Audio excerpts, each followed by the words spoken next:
নমস্কাৰ। ইতিমধ্যে আমি আসাম টেটৰ ওপৰত ইয়াৰ আগৰ ভিডিঅ'টো আলোচনা কৰিছোঁ। ইয়াৰ চিলেবাছ সম্পৰ্কে এক্সামৰ সম্পৰ্কে আলোচনা কৰিছোঁ। আজি ইয়াৰ এক্সামটো কেতিয়া অনুষ্ঠিত হ'ব, আজি আমাৰ আসাম টেটৰ কথা যিহেতু চৰ্চাত আহি আছে, গতিকে ইয়াৰ এক্সাম কেতিয়া অনুষ্ঠিত হ'ব, লগতে আপোনালোকৰ চি টেট কেতিয়া অনুষ্ঠিত হ'ব, আমাৰ চি টেট ভাল নে আসাম টেট ভাল, আপোনালোক কোনটোৰ বেছি প্ৰিফাৰেঞ্চ পাব, আপোনালোকে আসাম টেটৰ বেছি প্ৰিফাৰেঞ্চ পাবনে চি টেটৰ বেছি প্ৰিফাৰেঞ্চ পাব, তাৰ ওপৰতো আজি ভিডিঅ'টো লৈ আহিছোঁ। গতিকে আপোনালোকে ভিডিঅ'টো স্কিপ নকৰাকৈ শেষলৈকে চাই থাকিব। আমি সকলোৱে জানো আমাৰ টেট যি এক্সাম অনুষ্ঠিত হয়, আপোনালোকৰ টিচাৰ্ছ এলিজিবিলিটি টেষ্ট, এইখিনি আপোনালোকৰ এল পি আৰু ইউ পিৰ বাবে অনুষ্ঠিত হয়। আৰু এল পিৰ চিলেবাছ আমি আলোচনা কৰিছোঁ। এল পিৰ চিলেবাছত কি থাকে, ইউ পিৰ চিলেবাছত কি থাকে। ইউ পি বুলি ক'বলৈ যাওঁতে আমাৰ আপাৰ প্ৰাইমেৰী এম ই স্কুলৰ লেভেলৰ যিখিনি এক্সাম অনুষ্ঠিত হয়, আমি সকলোখিনি আলোচনা কৰিছোঁ। আপোনালোকে চিলেবাছৰ ভিডিঅ'টো চাই ল'ব। আমাৰ ইয়াৰ আগৰ ভিডিঅ'ত যিটো আমি আলোচনা কৰিছোঁ, তাত আপোনালোকৰ চিলেবাছ সম্পূৰ্ণ ধুনীয়াকৈ আমি আলোচনা কৰা আছে। গতিকে আপোনালোকে সেই আমাৰ চিলেবাছৰ ভিডিঅ'টো চাই ল'ব। আপোনালোকৰ কোনটো ছাবজেক্টৰ পৰা কিমান আহে আপোনালোকৰ জানেই সকলোৱে। আমাৰ পেপাৰ 1 যিখন আপোনালোকৰ ক্লাছ 5ৰ পৰা আমাৰ 1ৰ পৰা 5লৈকে অনুষ্ঠিত হয়, সেইখন আমাৰ এল পিৰ কাৰণে। লগতে আপোনালোকৰ আমাৰ যিখন 6ৰ পৰা আপোনালোকৰ 8লৈকে অনুষ্ঠিত হয়, আমাৰ সেইখন আপাৰ প্ৰাইমেৰী বুলি ধৰা হয়। গতিকে আপোনালোকে চাই ল'ব চিলেবাছবিলাক, এবাৰ নিজে চাই ল'ব। নহ'লে আপোনালোকে এই ন'টিফিকেশ্যনখন ডাউনলোড কৰি চাব পাৰে আপোনালোকৰ কেনেকুৱা ধৰণৰ চিলেবাছ হয়। আপোনালোকৰ টোটেল মাৰ্ক আমাৰ 150 নম্বৰৰ এটা পৰীক্ষা অনুষ্ঠিত হয়। আমাৰ 150 নম্বৰৰ ভিতৰত আপোনালোকে 83 নম্বৰ যদি পায়, তেনেহ'লে আপোনালোকৰ কোৱালিফাইড বুলি ধৰা হয়। এই 83 নম্বৰ আমাৰ যিহেতু 5টাকৈ ছাবজেক্ট থাকে, আপোনালোকৰ 5টা ছাবজেক্টত আপোনালোকে প্ৰত্যেকখন ছাবজেক্টতে আমাৰ 4টা ছাবজেক্টত আপোনালোকে 28 নম্বৰকৈ পালে, কিন্তু এটা ছাবজেক্টত 2 বা 3 নম্বৰ পালে, তেনেহ'লে আপোনালোকে পাছ কৰিব নোৱাৰে। নিশ্চয় পাছ কৰিব আপোনালোকে। আমাৰ ইয়াত ছাবজেক্ট ৱাইজ আপোনালোকে পাছ কৰিব লাগিব বুলি কোনো কথা নাই। আপোনালোকৰ টোটেল মাৰ্কটো আপোনালোকে 83 নম্বৰ পালেই আপোনালোকে কোৱালিফাইড হ'ব। আপোনালোকে কোনটো ছাবজেক্টত কিমান নম্বৰ পাইছে সেইটো মেটাৰ নকৰে। আপোনালোকে টোটেল মাৰ্কটো আপোনালোকৰ 83 পালে আপোনালোকে কোৱালিফাইড বুলি ধৰা হয়। এইখিনি আপোনালোকৰ চি টেটতো আমাৰ আসাম টেটতো একেই, চি টেটতো একেই হয়, আপোনালোকৰ আসাম টেটতো একেই হয়। যিহেতু আমাৰ চিলেকশ্যন প্ৰচেছটো অলপ বদলিছে, আমাৰ শিক্ষক নিযুক্তিৰ চিলেকশ্যন প্ৰচেছ। আগতে আমাৰ হায়াৰ ছেকেণ্ডাৰী লগতে আপোনালোকৰ DLED আৰু টেটৰ মাৰ্ক গোটেইখিনি কেলকুলেশ্যন কৰি আপোনালোকক টোটেল যিটো মাৰ্ক হয়, সেইটো আপোনালোকক টোটেল কৰি আমাৰ নিযুক্তি দিয়া হৈছিলে। আমাৰ যোৱাবাৰৰ পৰা এইখিনি বদলিছে। আপোনালোকৰ হায়াৰ ছেকেণ্ডাৰীৰ পৰা 5%, লগতে আমাৰ DLEDৰ 5% আৰু টেটৰ 85% তেনেকৈ আপোনালোকক ধৰা হয়। কিন্তু আগতে আমাৰ যিটো নিয়ম আছিলে, তাত আপোনালোকৰ যদি হায়াৰ ছেকেণ্ডাৰীত বা DLEDত আপোনালোকৰ মাৰ্কটো বেছি থাকে, সেইজনে চিলেকশ্যন হোৱাত সুবিধা হয়। গতিকে আমাৰ পদ্ধতিটো বদলিলে। তাত আপোনালোকৰ আগতে আমাৰ কি হয়, 120 নম্বৰ যদি টেটত পাইছে, তেনেহ'লে তেওঁৰ যদি হায়াৰ ছেকেণ্ডাৰী বা DLEDত মাৰ্কটো কম আছে, তেনেহ'লে এইজনে চাকৰি নাপায়। কিন্তু আমাৰ যোনসকলে 83 নম্বৰ নম্বৰ পাইছে টেটত, কিন্তু আপোনালোকৰ হায়াৰ ছেকেণ্ডাৰী আৰু আমাৰ DLED BEDত যদি তেওঁলোকৰ মাৰ্কটো ভাল আছে, তেনেহ'লে তেওঁলোকে চিলেকশ্যন হ'বলৈ সক্ষম হয়। গতিকে যিহেতু পদ্ধতিটো বদলি হ'ল, আমাৰ শিক্ষক নিযুক্তি যি 4,500 পষ্টত আৰু 5,500 পষ্টতো আমাৰ এইটো হিচাপতে ধৰা হৈছে। আপোনালোকক 5% হায়াৰ ছেকেণ্ডাৰী, 5% আমাৰ গ্ৰেজুৱেশ্যন, লগতে আপোনালোকৰ DLED BED আমাৰ যি প্ৰফেচনেল কোৱালিফিকেশ্যন আছে, তাৰ পৰা 5%, লগতে 85% আপোনালোকৰ টেটৰ মাৰ্ক ধৰা হয়। এইটো পদ্ধতি কৰাৰ পৰা ভাল হৈছে। গতিকে আপোনালোকৰ এতিয়া আমাৰ কথাটো হৈছে, বহুতে কমেণ্ট কৰে চি টেট ভাল নে আমাৰ আসাম টেট ভাল। আপোনালোকৰ চি টেট আসাম টেট বুলি কোনো কথা নাই।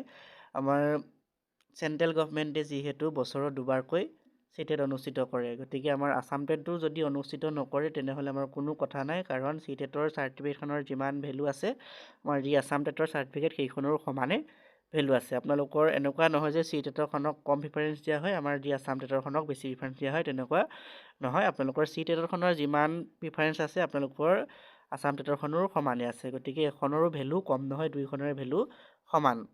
প্ৰথম যি আমাৰ 12 চনত অনুষ্ঠিত হৈছিলে আসাম টেট, তাত আপোনালোকৰ যিখন চাৰ্টিফিকেট দি আছিলে, তাত আপোনালোকৰ 5 বছৰ চাৰ্টিফিকেটখনৰ ভেলিডিটি আছিলে, আৰু 5 বছৰৰ পিছত এই চাৰ্টিফিকেটখনৰ ভেলিডিটি নোহোৱা হৈ গৈছিলে। আৰু যি আমাৰ 19 চনত অনুষ্ঠিত হৈছিলে, 19 চনত নৱেম্বৰ মাহত অনুষ্ঠিত হৈছিলে, তাৰ আপোনালোকৰ চাৰ্টিফিকেটখনৰ ভেলিডিটি আছিলে 7 বছৰ।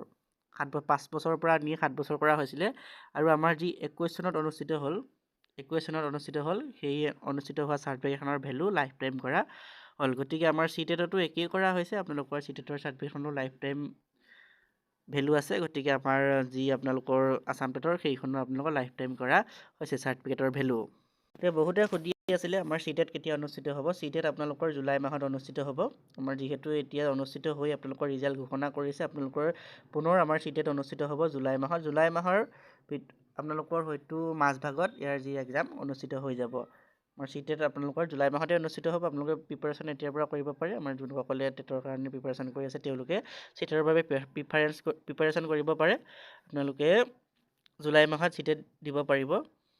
যোনসকলে সুধি আছিল আৰু ভেকেঞ্চি অহাৰ আগতে চিটেট অনুষ্ঠিত হ'বনে? নিশ্চয় হ'ব। আমাৰ যিহেতু জুলাই মাহত চিটেট অনুষ্ঠিত হ'ব, গতিকে আপোনালোকৰ ভেকেঞ্চিৰ আগে আগে আমাৰ ভেকেঞ্চিসমূহ আমাৰ যি 18,000 LPP শিক্ষক পদ আছে, ইয়াৰ ভেকেঞ্চি আপোনালোকৰ নৱেম্বৰ ডিচেম্বৰ মানতে আহিব। আপোনালোকৰ 26ৰ শেষৰ ফালেহে আহিব। গতিকে আপোনালোকৰ চিটেট যিহেতু জুলাই মাহত অনুষ্ঠিত হ'ব, গতিকে আপোনালোকে ভেকেঞ্চিৰ আগতে আমাৰ চিটেট দিব পাৰিব। আৰু আছাম টেট আপোনালোকৰ কেতিয়া অনুষ্ঠিত হ'ব? যি আমি আছাম টেটৰ বিষয়ে আলোচনা কৰি আছোঁ, এইখিনি আপোনালোকৰ আমি চিলেবাছত যিহেতু আলোচনা কৰিলোঁ, এইখিনি কেতিয়া অনুষ্ঠিত হ'ব? এইখিনি আপোনালোকৰ 26ৰ শেষৰ ফালে, হয়তো নৱেম্বৰ ডিচেম্বৰ মাহত, নহ'লে আমাৰ 27ৰ প্ৰথম ভাগতে, আপোনালোকৰ জানুৱাৰী ফেব্ৰুৱাৰী মাহৰ ভিতৰতে ইয়াৰ আমাৰ যি আছাম টেট সেইখিনি অনুষ্ঠিত হ'ব। আমাৰ বহুতেই কৈ আছে আপোনালোকৰ চিটেট থাকোঁতে আছাম টেট কিয় অনুষ্ঠিত হ'ব লাগে? আপোনালোকৰ অনুষ্ঠিত নহ'লেও কোনো কথা নাই, কিন্তু আপোনালোকৰ হ'লেও কোনো ক্ষতি নহয়। গতিকে হ'ব লাগে। আমাৰ অসম চৰকাৰেও পাতিব লাগে।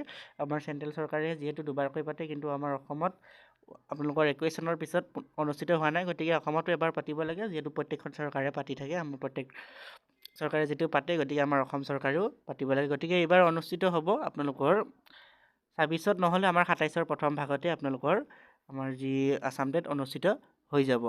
আৰু এনেকুৱা নহয় যে বহুতে ভাবি থাকে আমাৰ আছাম টেট অনুষ্ঠিত হ'লে চিটেটৰ যি ভেলু সেইটো কমি যাব।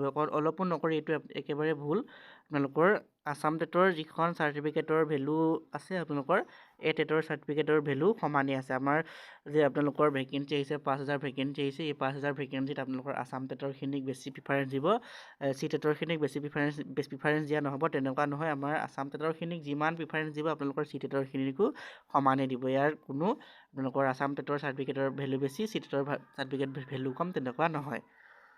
গতিকে আপোনালোকে চিটেটো দিয়ক। আমাৰ যোনসকলে সুধি আছিলে চিটেট কেতিয়া অনুষ্ঠিত হ'ব, আপোনালোকৰ চিটেট জুলাই মাহৰ অনুষ্ঠিত হ'ব। আৰু আপোনালোকৰ কেইদিনমানৰ পিছতে আপোনালোকে নটিফিকেশ্যন দেখিবলৈ পাব, আমাৰ চিটেটৰ নটিফিকেশ্যন। গতিকে আপোনালোকে যোনসকলে দিম বুলি ভাবিছে তেওঁলোকে এতিয়াৰ পৰা প্ৰিপাৰেশ্যন কৰিব। আৰু চিটেটৰ চিলেবাছ আপোনালোকে পাই যাব, বহুত চেনেলত দিয়া আছে চিটেটৰ চিলেবাছ। লগতে অফিচিয়েল ৱেবছাইটতো আপোনালোকে চিটেটৰ চিলেবাছ চাব।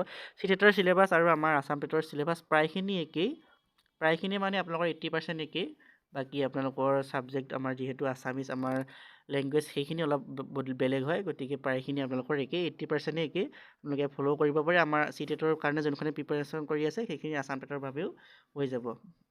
গতিকে যোনসকলে সুধি আছিলে চিটেট কেতিয়া অনুষ্ঠিত হ'ব, সেইসকলে জনাওঁ যে জুলাই মাহত আপোনালোকৰ চিটেট অনুষ্ঠিত হ'ব। গতিকে আজিলৈ ইমানখিনিয়ে আছিলে।